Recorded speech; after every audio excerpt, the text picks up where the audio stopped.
Eh bien, bonjour à toutes et à tous, et merci à l'UNC d'organiser cette doctorale pour nous permettre de présenter nos projets à l'ensemble des institutions et des doctorants. Donc, mon projet de thèse, intitulé Impact de nouvelles substances naturelles sur la physiologie des coraux et de leurs symbions dans un contexte de réchauffement climatique, ne peut être compris qu'en rappelant le contexte dans lequel il a été créé. Alors, il faut savoir que les coraux, à l'heure actuelle, sont soumis à de nombreuses perturbations, principalement le réchauffement climatique, mais aussi l'acidification des océans, la destruction des habitats et les pollutions chimiques. Et dans les pollutions chimiques, on va avoir des pollutions par des contaminants ancestraux qui vont être les éléments traces métalliques ou les HAP, mais aussi par des polluants qu'on va qualifier d'émergents. Ce sont des polluants qui apparaissent dans l'environnement ou des polluants qui y sont depuis quelque temps, dont on découvre la toxicité. Donc, parmi les polluants émergents, nous retrouvons les filtres UV, qui sont ici, là, qui sont des principes actifs contenus dans des produits de protection solaire, crème solaire, spray solaire, etc. Ces filtres se retrouvent dans l'environnement par deux voies principales. La première, par les stations d'épuration, à travers lesquelles ils ne sont pas dégradés dans les processus de destruction. Et par une seconde voie, cette fois-ci directe, qui va être par l'intermédiaire des baigneurs, qui s'enduisent de crème solaire et qui vont se baigner souvent où il y a des récifs coralliens, puisque c'est récréatif. Donc des études ont montré que ces filtres UV, au contact des coraux, peuvent avoir des effets néfastes. Donc par exemple, comme on peut voir ici, du blanchissement, où les coraux vont expulser les microalgues endosymbiotiques qui se trouvent à l'intérieur de leur tissu. Alors il faut savoir qu'un corail blanchi est un corail fragile qui risque de mourir s'il le reste trop longtemps. On peut aussi avoir d'autres effets, par exemple ici sur les larves, où les larves au contact de ces filtres vont se rigidifier, ne pourront plus se poser pour créer des nouvelles colonies, donc des problèmes de recrutement. Et enfin, d'autres problèmes, cette fois-ci plus cellulaires, qui vont être sur la production d'espèces réactives de l'oxygène et donc induire un stress oxydant sur les coraux. Donc quand on voit tout ça, on se dit que finalement l'impact des crèmes solaires il n'est pas forcément positif sur les coraux. Donc à l'heure actuelle, les industriels, puisque les crèmes solaires sont un problème de santé publique en raison de l'exposition solaire, doivent se mettre à jour et produire des nouvelles crèmes solaires, des nouveaux produits non nocifs pour l'environnement. Donc la première étape, ça va être de supprimer les filtres décriés, les filtres ancestraux.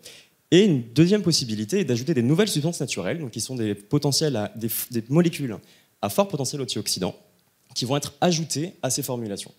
Donc nous, notre travail dans cette thèse va être de tester ces molécules sur les coraux, et ce, à différentes échelles. La première va être de tester l'effet de ces molécules sur des microalgues endosymbiotiques, donc issues des coraux, après un isolement, une mise en culture, et des tests d'écotoxicité. On pourra déterminer des valeurs toxicologiques de référence, donc c'est-à-dire savoir à partir de quelle concentration en ces extraits de microalgues on va avoir des effets positifs ou négatifs sur leur physiologie. À l'image de ce premier volet, le deuxième consistera à faire la même chose, cette fois-ci sur des coraux, mais cette fois-ci à plus long terme pour avoir une exposition chronique. Et cela sera fait en exposition dans des aquariums. Je vous ai parlé aussi du premier effet, du premier stress des coraux, qui est le réchauffement climatique. Et donc nous réaliserons ces deux premiers volets à une température classique et à une deuxième température plus forte qui devrait induire un blanchissement sur les coraux. Enfin, le troisième volet sera des expositions aiguës en produits solaires directement sur les récifs par l'intermédiaire des chambres benthiques qui vont nous permettre d'isoler des colonies dans leur environnement naturel et de comparer des colonies sans crème solaire et des colonies avec des produits solaires et d'identifier des différences ou pas sur leur physiologie. Donc dans tout ça, nos principales hypothèses vont être les suivantes. La première, d'abaisser le stress oxydant des coraux grâce aux molécules extraites de microalgues. La deuxième, d'augmenter la résistance, voire la résilience des coraux face à un épisode de blanchissement. Et enfin, de déterminer et de valider une innocuité des produits solaires sur les récifs coralliens. Et donc, toutes ces hypothèses, réponse dans 3 ans. Je vous remercie.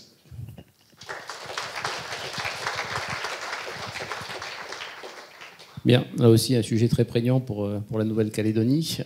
Donc c'est bien une thèse quand même qui est en partenariat avec un industriel. Je ne vois pas l'industriel apparaître sur... Oui, tout à fait. C'est une thèse avec un laboratoire dermo-pharmaceutique. Voilà, d'accord. Donc une thèse encadrée par une collègue de l'IRD, Mademoiselle Ulbrecht, qui est peut-être dans la salle.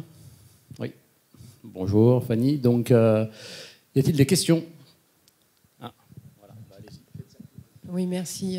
Merci pour la présentation. Du coup, effectivement, j'avais la même question sur votre lien avec l'industriel et comment vous comptez donc valoriser en fait votre business model, puisqu'il va falloir vendre à l'industriel un nouveau process, si je comprends bien. Et donc, est-ce que vous avez déjà anticipé l'intérêt économique pour l'industriel de changer son process? Alors nous, dans ce projet-là, on répond à une demande de l'industriel pour étudier l'effet de ces nouvelles substances sur leurs produits. On verra ce qui se passe, et par la suite, à eux de développer des brevets, etc., pour pouvoir vendre ces produits. Nous, de notre côté, l'objectif n'est pas de faire un business derrière. C'est vraiment de la recherche.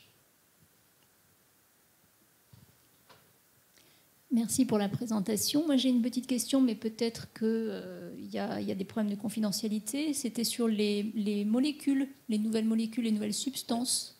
On n'a pas d'informations sur le type de substances qui vont être testées, le nombre de substances qui vont être testées également dans le cadre de cette expérience. Alors, ce sont des substances qui sont des pigments créés par des microalgues, et des pigments à fort potentiel antioxydant. Et ces pigments devraient être ajoutés aux compositions solaires pour réduire justement le stress oxydant induit par ces formulations cosmétiques. Et du coup, pour répondre à la deuxième question, il y en aurait principalement deux pigments qui sont extraits de deux microalgues différentes. D'accord, mais donc c'est à la place des molécules que vous avez présentées là, c'est ça que je n'ai pas très bien compris, ou c'est en plus pour réduire les effets négatifs de ces molécules présentes dans les crèmes solaires? Ouais, il y a deux possibilités. En haut, vous avez une crème d'ancienne génération avec des polluants, des contaminants, donc des filtres UV qui, eux, sont décrits, octocrylène, benzophénone, etc. Les nouvelles crèmes solaires de nouvelle génération ont été créées avec soit des nouveaux filtres dont la toxicité n'a pas été montrée, ou alors a été montrée comme nulle, mais on a potentiellement toujours un produit cosmétique avec d'autres éléments à l'intérieur qui, eux, peuvent induire des problèmes. Donc ces molécules seraient là justement pour aider les organismes à ne pas avoir de problème, à lutter contre ces formulations. Merci.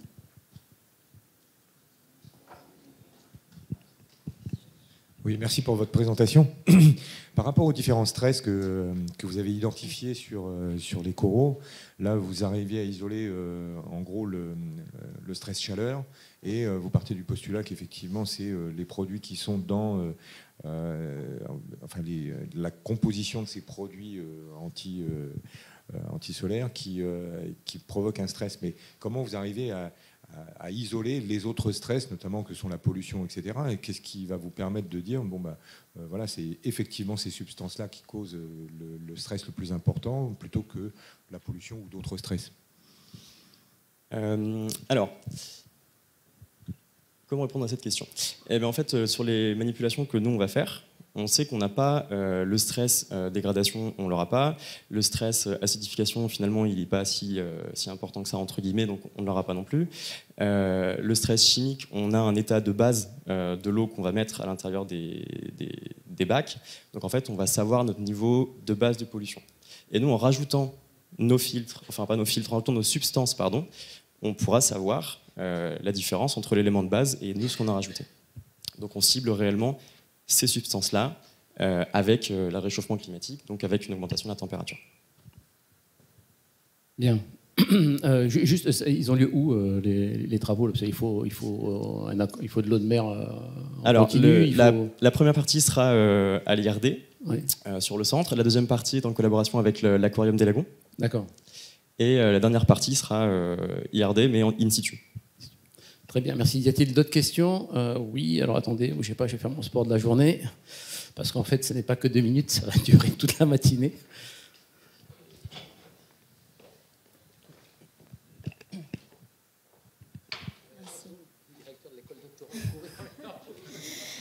Bonjour, moi je voulais savoir, donc en complément de la question de Madame Guelquet-Grillon, les substances donc, que vous allez tester, déjà, premièrement, elles sont à quel stade? Parce que vous dites que c'est des pigments de microalgues, du coup, il me semble. Mais c'est à quel stade de développement? Est-ce que c'est juste un test, c'est la première fois qu'elles vont être testées? Est-ce qu'il y a déjà eu des études sur ces pigments? Pourquoi les avoir choisis eux exactement? Parce que voilà, c'est quand même un sujet qui n'est pas tout neuf, hein. On regarde beaucoup les nouvelles crèmes solaires ces derniers temps. Et aussi, est-ce que vous allez regarder, entre guillemets, l'effet cocktail, c'est-à-dire pas juste la substance toute seule, mais la substance au sein de la crème solaire dans le milieu? Ça fait 4 questions. Non, alors, les pigments, là, ne sont pas pour tous synthétisés encore. Ce sont des extraits concentrés de pigments. Première réponse. Ensuite, les effets cocktails, on ne va pas les regarder sur les 2 premiers volets, parce qu'on va vraiment tester les substances. En revanche, sur le dernier volet, ces substances seront intégrées à des formulations. Donc là, on aura un effet. On ne pourra pas identifier exactement tel ou tel entre guillemets, produit induit un impact, mais on aura le cocktail solaire prévu.